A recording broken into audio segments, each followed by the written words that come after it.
जिनके घर खुद शीशे के बने हों उन्हें दूसरों के घरों पर पत्थर नहीं फेंकना चाहिए। वक्त फिल्म का राजकुमार का ये डायलॉग शायद खुद को स्वयंभू शंकराचार्य कहने वाले अवयुक्तेश्वरानंद को ठीक से समझ नहीं आया और यही वजह थी कि वो खुद भी तमाम आरोपों से घिरे होने के बावजूद भारत के प्रधानमंत्री पर, उत्तर प्रदेश के मुख्यमंत्री पर लगातार आरोप मरते रहे, उन्हें बदनाम करते रहे और बाद में उनके खुद के खिलाफ ही पॉक्सो केस में अब एफआईआर हो चुकी है। पुलिस ने पीड़ितों के बयान भी ले लिए हैं, मेडिकल रिपोर्ट आ गई है जिसमें उनके साथ कुकर्म की पुष्टि हो गई है। लेकिन अवयुक्तेश्वरानंद की मुश्किलें यहीं खत्म नहीं हो रही हैं। हालांकि वो इलाहाबाद हाईकोर्ट पहुंच गए हैं अंतरिम जमानत के लिए, अग्रिम जमानत के लिए, और उसकी सुनवाई भी 27 फरवरी यानी कल शुक्रवार के दिन होनी है। उससे पहले एक महिला पत्रकार ने अब अवयुक्तेश्वरानंद के उस ज्योतिर्मठ पीठ के ऊपर तमाम जो खुलासे किए हैं उसके बाद उनके पास कोई जवाब नहीं हो सकता। एक महिला पत्रकार है जो 2022 में ज्योतिर्मठ विद्यामठ जो है जहां की ये सारी घटनाएं हैं वहां के बारे में एक बड़ा खुलासा किया है और ये कहा है कि वहां पर विलासिता का पूरा साजो सामान है। वहां लग्जरी कमरे हैं, कालीनें बिछी हुई हैं, एसी लगे हुए हैं, टीवी भी है, एलसीडी भी है और तो और उसके अंदर स्विमिंग पूल भी है जो बच्चों के लिए नहीं है। आप सोच लीजिए कि ज्योतिर्विद्यापीठ के अंदर जो स्विमिंग पूल है वो बटुकों के लिए नहीं है बल्कि सिर्फ और सिर्फ अवयुक्तेश्वरानंद या उनके खास चेले चपाटों के लिए है। इस महिला पत्रकार ने यह भी कहा कि इस पूरे के पूरे जो विलासिता का पूरा साजो सामान बना हुआ है उसकी इंचार्ज एक सखी है जो खुद को अवयुक्तेश्वरानंद की सखी बताती है और वही सारी चीजों को कंट्रोल करती है। वहां के जो मैनेजर है उसका बयान तो और भी ज्यादा चौंकाने वाला है। उस महिला पत्रकार ने दावा किया कि उसने कहा था कि हर पुरुष की अपनी जरूरतें होती हैं और अवयुक्तेश्वरानंद यहाँ पर विश्राम करने के लिए आते हैं। यानी जो आरोप लगे हैं, जिनके मेडिकल रिपोर्ट में पुष्टि भी हुई है, उनके सूत्र जुड़ते हुए नजर आ रहे हैं और आदि गुरु शंकराचार्य जिन्होंने शंकराचार्य की परंपरा स्थापित की थी उनके नाम को खुद के साथ जोड़कर खुद को स्वयंभू शंकराचार्य बताकर इस आरोपी व्यक्ति ने क्या क्या किया है इसकी अब जनता के सामने सारी सच्चाई आती हुई नजर आ रही है। आदि गुरु शंकराचार्य पूरे भारत का भ्रमण करते हैं, पैदल चलते हैं और बहुत ही कम अवस्था में वो अपना शरीर भी छोड़ देते हैं, लेकिन उन्हीं के नाम पर शंकराचार्य बने हुए ये लोग न तो उनकी शिक्षाओं को मानते हैं, न उनके जीवन चरित्र को मानते हैं, बल्कि अपने आप को भगवान की श्रेणी में रख देते हैं। और कुछ नासमझ बहुत से तथाकथित ज्ञानी भी उनको भगवान ही बोलते हैं, शंकराचार्य भगवान, जबकि वो नहीं जानते कि भगवान सनातन में सिर्फ 3 ही लोगों को बोला जाता है, ब्रह्मा, विष्णु और महेश को।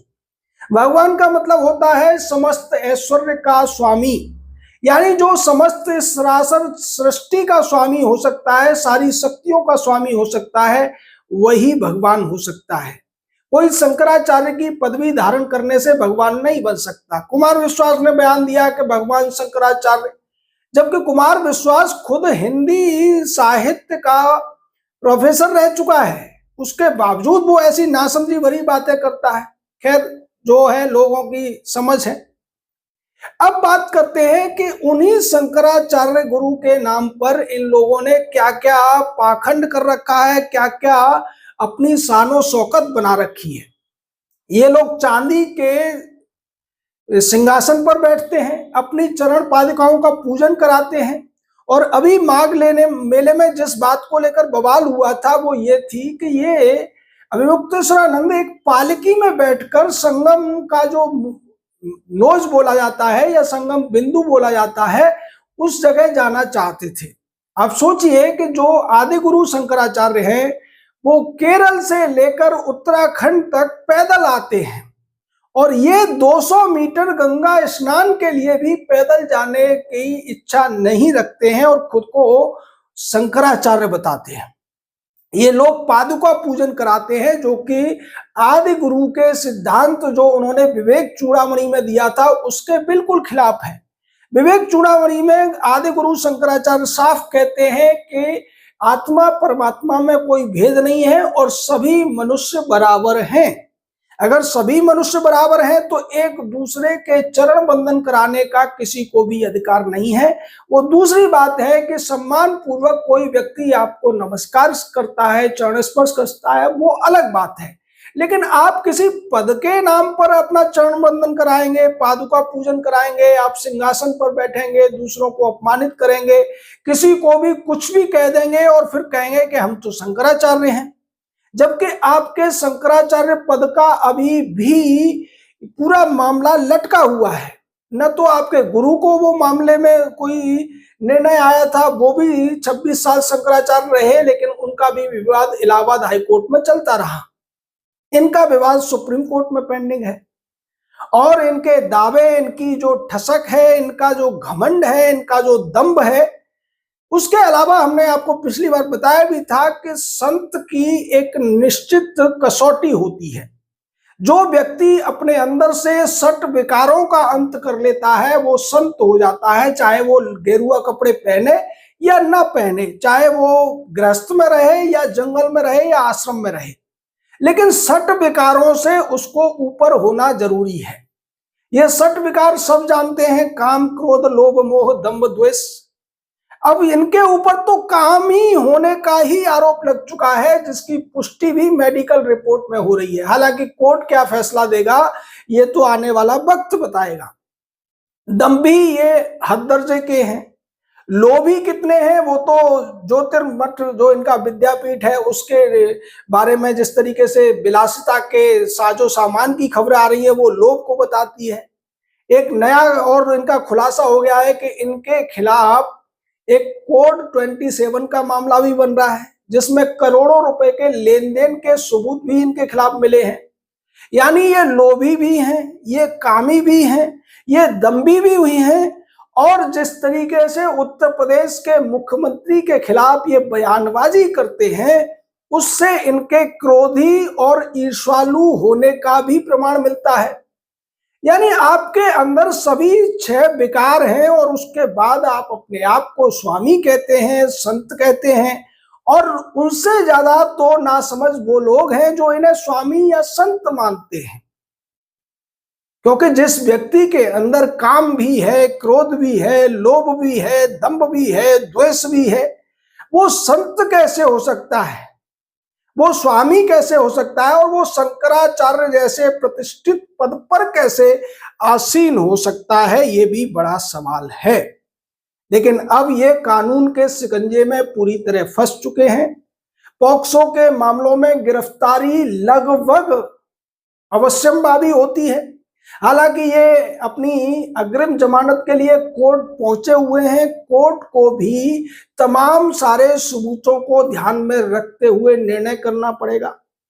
अगर इन्हें उन्होंने किसी तरह से जमानत दे भी दी तब भी इनकी गिरफ्तारी कितने दिन तक टलेगी ये कहना मुश्किल है।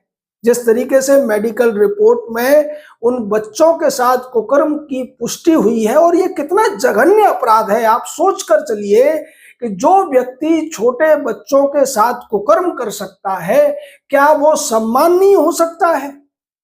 उसे तो हमारे समाज की परंपराओं के हिसाब से आदमी भी नहीं माना जा सकता, उसको तो हम पशु के समान मानते हैं, उसको बहसी कहा जाता है। ऐसे व्यक्ति जो दुराचारी होते हैं उनका सम्मान का तो सवाल ही नहीं बनता है। उसके अलावा जिस तरीके से इनके उस विद्यापीठ में क्या क्या स्विमिंग पूल वगैरह है, इसकी तो अब उत्तर प्रदेश सरकार को जांच करानी चाहिए कि क्या शंकराचार्य का पद पर अपने आप को बताने वाला व्यक्ति इस तरीके से विलासी भी हो सकता है। यह साफ तौर पर सनातन की परंपराओं का भी अपमान है, सनातन का सीधे तौर पर यह एक तरीके से उल्लंघन है। क्योंकि सनातन तो सादा जीवन की बात करता है, और जो बड़े पद पर लोग होते हैं, जो विद्वान होते हैं, उनसे तो और ज्यादा सादगी की उम्मीद जनता करती है। अगर वही लोग इस तरीके से विलासिता पूर्व जीवन जिएंगे, कामी, क्रोधी, लोभी, दंभी सारे अवगुणों को अपनाएंगे, सर्व अवगुण संपन्न हो जाएंगे, तो फिर सनातन को दिशा कौन देगा? और ऐसे लोगों को किसी भी हालत में शंकराचार्य जैसे पद पर तो बिल्कुल भी नहीं स्वीकार किया जा सकता है। इन अवयुक्तेश्वरानंद नाम के जो ये दुराचारी हैं, इन्होंने साफ कर दिया है कि अब इनके जो दिन हैं वो लदने वाले हैं। इनके बारे में एक और बात है कि ये एहसान फरामोश भी हैं। इनके ऊपर अखिलेश यादव ने मुख्यमंत्री रहते हुए उसी बनारस काशी में लट्ठों से पिटाई कराई थी इनकी, और उस समय ये उसी ज्योतिर्विद्यापीठ के बच्चों को लेकर वहां प्रदर्शन कर रहे थे, तो बेचारे बटुकों पर भी लठ पड़े थे।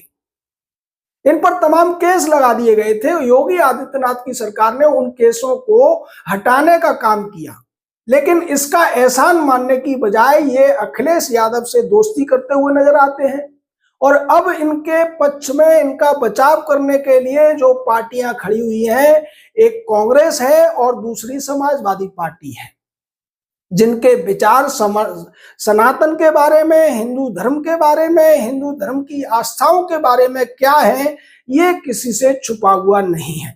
इनके जो गुरु थे वो कांग्रेस की राजनीति करते थे, और अब ये जो चेला है जिसके ऊपर दुराचार के आरोप लगभग पुष्ट होते हुए नजर आ रहे हैं, ये सपा और कांग्रेस दोनों की राजनीति करने की कोशिश कर रहा था। लेकिन अब ये न तो राजनीति कर पाएंगे और ना ही अब तक जो बाबा बने फिर रहे थे वो रह पाएंगे, क्योंकि सनातन में जो व्यक्ति दुराचार के आरोप में या दुराचार जिसके ऊपर पुष्ट हो जाते हैं, साबित हो जाते हैं, उसको सनातन कभी भी न बाबा के तौर पर स्वीकार कर सकता है, न स्वामी के तौर पर।